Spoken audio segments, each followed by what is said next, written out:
Assalamualaikum warahmatullahi wabarakatuh. Alhamdulillahirabbil alamin. Wassalatu wassalamu ala asrofil anbiya'i wal mursalin wa ala alihi wa sahbihi wasallim. Rabbi shrahli sadri wa yassirli amri wahlul 'uqdatam min lisani yafqahu qawli. Amma ba'du. Pada kesempatan hari ini saya akan menyampaikan sebuah kultum singkat. Tetapi sebelum saya menyampaikan sebuah kultum singkat, izinkan saya untuk memperkenalkan diri saya terlebih dahulu. Saya Jamaluddin dengan NIM A1B019147 dari kelas Manajemen C semester 2 Fakultas Ekonomi dan Bisnis Universitas Mataram. Baiklah, pada kesempatan hari ini saya akan menyampaikan sebuah kultum yang berjudul pentingnya menghadirkan niat yang ikhlas dalam segala amalan atau perbuatan-perbuatan yang kita lakukan sehari-harinya. Rasulullah Shallallahu Alaihi Wasallam bersabda, "Innamal a'malu binniyat wa innamal likulli imri'in ma nawa." Artinya, sesungguhnya setiap perbuatan atau amalan tergantung dari niat dan setiap orang memperoleh apa yang ia niatkan. Kekuatan niat itu sangat luar biasa sekali. Kekuatan niat itu sangat luar biasa sekali. Bisa kita lihat bahwa sebelum kita melakukan suatu perbuatan yang baik dan diawali dengan niat yang baik, niatnya itu pun sudah dicatat sebagai suatu amalan oleh Allah Subhanahu wa taala. Jadi itu adalah mengapa saya katakan niat itu mempunyai kekuatan yang sangat besar sekali. Karena sebelum kita melakukan perbuatan, dengan niat pun kita sudah dicatat perbuatan kita oleh Allah Subhanahu wa taala. Jadi berdasarkan hadis Rasulullah Shallallahu alaihi wasallam bahwa sesungguhnya setiap amalan itu tergantung dari niatnya. Jadi setiap kita melakukan sebuah kebaikan maupun keburukan itu akan dicatat sesuai dengan apa yang kita niatkan. Seperti saat kita melakukan kebaikan tapi niat kita itu buruk, maka itu akan dicatat buruk juga oleh Allah Subhanahu wa taala. Sebaliknya, ketika kita melakukan sebuah perbuatan yang buruk, tetapi perbuatan tersebut kita lakukan atas dasar niat atau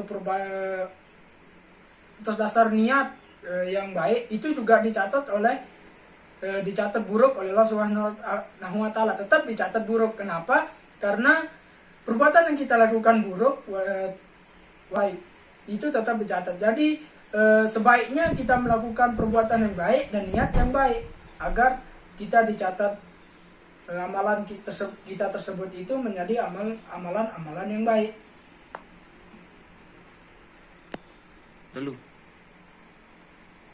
Oke, saya akan memberikan sebuah contoh tentang perbuatan baik tapi niat buruk yang akan menghasilkan sesuatu yang buruk. Contohnya itu perbuatan baik, bersedekah.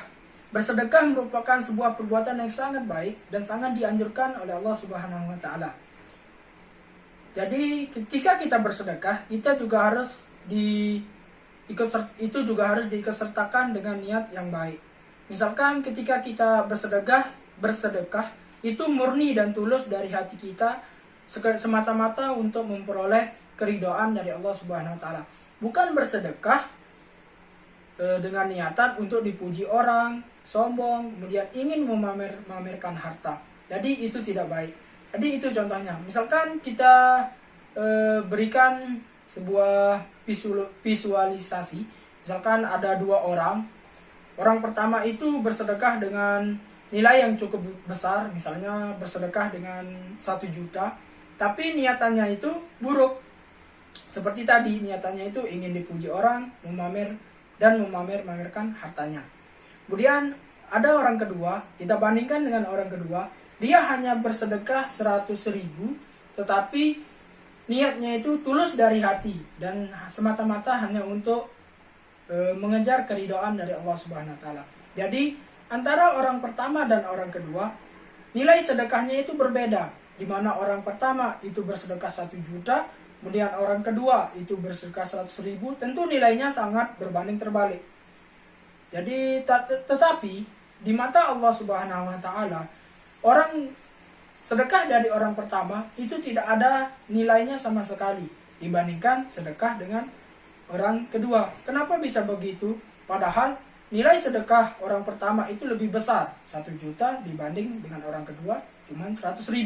Kenapa di mata Allah itu berbeda? Kita lihat niat dari orang pertama dan orang kedua.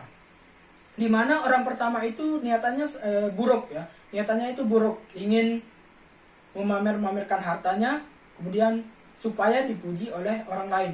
Itu semua hanya untuk niatan duniawi saja, tidak ada niatan menuju ke akhirat. Tetapi berbeda dengan orang kedua, dia bersedekah dengan niatan tulus dari hatinya dan semata-mata untuk mengharap keridhaan Allah Subhanahu wa taala. Jadi orang pertama dan orang kedua ini digambarkan oleh Allah Subhanahu wa taalanya oleh Allah Subhanahu wa taala dalam firman-Nya yakni surat Al-Baqarah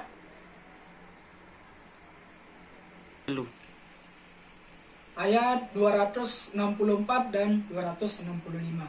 Di mana di surat Al-Baqarah ayat 264 itu Allah Subhanahu wa taala memberikan gambaran tentang orang pertama, yaitu orang-orang yang melakukan kebaikan tapi bersedekah tapi dengan niatannya yang buruk. Itu Allah memberikan perumpamaan yang artinya, maka perumpamaannya seperti sebuah batu licin yang di atasnya ada tanah, kemudian batu itu ditimpa hujan lebat, lalu menjadilah dia bersih, tidak bertanah. Jadi maksudnya di sini kita melakukan kebaikannya itu mendapatkan pahala yang sangat besar, seperti bersedekah, pahalanya sangat besar. Tetapi karena niatan kita buruk, maka hilanglah pahala tersebut karena niatan kita buruk. Kemudian orang yang kedua, di mana niat melakukan sebuah perbuatan baik dengan niatan yang baik, perumpamaannya itu digambarkan oleh Allah Subhanahu wa taala atau dalam surat Al-Baqarah ayat 265 yang artinya, dan perumpamaan orang-orang yang membelanjakan hartanya karena mencari keridhaan Allah dan untuk keteguhan jiwa mereka seperti sebuah kebun yang terletak di dataran tinggi yang disiram oleh air hujan yang lebat, maka kebun itu akan menghasilkan keuntungan atau akan menghasilkan buah 2 kali lipat. Tetapi jika tidak disirami oleh hujan yang lebat, maka hujan gerimis pun akan memadainya atau menyiraminya. Dan Allah melihat apa yang kamu perbuat. Surat Al-Baqarah ayat 265. Jadi dari surat Al-Baqarah ayat 265 tersebut, kita bisa memahami bahwa ketika kita melakukan sebuah kebaikan atau bersedekah dengan niatan yang baik, maka itu seperti pohon yang disiram oleh air hujan, ya, Jadi pahala kita itu berlipat-lipat ganda. Jadi pohon itu berbuah 2 kali lipat karena disiram oleh air hujan. Tetapi jika tidak ada air hujan yang begitu besar, ya, maka gerimis pun akan menyiraminya. Jadi di sana kita bisa mengambil kesimpulan bahwa pahala kita itu sangat berkali-kali lipat dibanding dengan orang yang pertama, ya. Jadi perbedaan nilai yang saya maksud dari orang pertama dan orang kedua itu ada di sana. Jadi ketika kita melakukan kebaikan tapi disertai dengan niatan yang buruk, maka pahala kita itu tidak ada artinya, ya. Kemudian ketika kita melakukan sebuah kebaikan disertai juga dengan niat yang baik, maka kita akan diberikan kemudahan oleh Allah Subhanahu wa taala dan diberikan pahala berkali-kali lipat.